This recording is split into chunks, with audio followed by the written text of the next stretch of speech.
1831 October 15 Ochanthuruth വൈപ്പശ്ശേരി തറവാട്ടിൽ തൊമ്മന്റെയും താണ്ടയുടെയും ആദ്യ സന്താനമായി ഒരു പെൺകുഞ്ഞ് പിറന്നു. ദൈവത്തിന്റെ തെരഞ്ഞെടുത്ത മകൾ ഏലീശോ. ചെറുപ്പത്തിൽ തന്നെ ദൈവഭക്തിയിലും പാവങ്ങളോടുള്ള കരുണയിലും ഏലീശോ മുന്നിൽ നിന്നു. 16-ാം വയസ്സിൽ കൂനമ്മാവിലെ വാകയിൽ തറവാട്ടിലെ വക്തരു എന്ന യുവാവിനെ ഏലീശോ വിവാഹം ചെയ്തു. ദൈവം അവർക്ക് ഒരു പെൺകുഞ്ഞിനെ നൽകി. അന്ന എന്ന് അവൾക്കവർ പേരിട്ടു.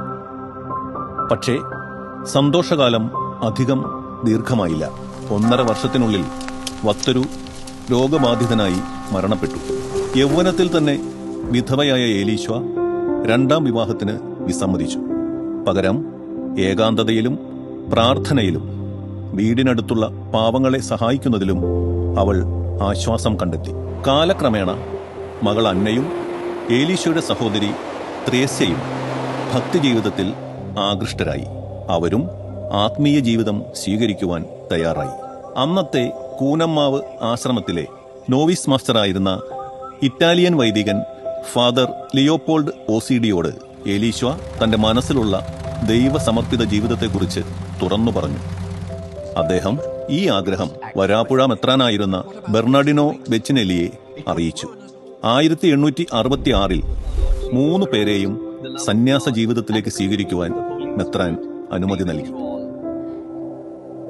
ഏലീശോയുടെ സ്വന്തം പുരയിടത്തിൽ മുളകൊണ്ട് നിർമ്മിച്ച ചെറിയ ഒരു വീട്ടിൽ നിന്നാണ് ഈ ദിവ്യ സന്യാസ സഭയുടെ ആദ്യ പ്രവർത്തനം ആരംഭിച്ചത്.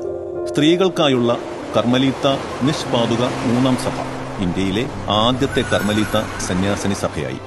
1868 ജനുവരി 2 വിശുദ്ധ അന്നയുടെ നാമധേയത്തിൽ പെൺകുട്ടികൾക്കായി ബോർഡിംഗ് ഭവനം ആരംഭിച്ചു.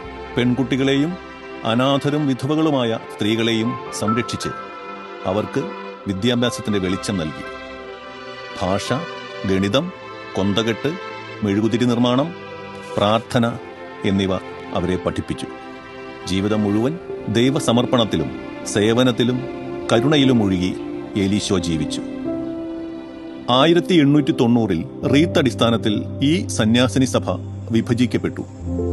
Congregation of Teresian Carmelites, congregation of mother of Carmel എന്നീ 2 സന്യാസിനി സഭകളായി ഇന്നും തുടർന്നു പോരുന്നു. 1913 ജൂലൈ 18 മദർ ഏലീശോ പരലോകപ്രാപ്തയായി.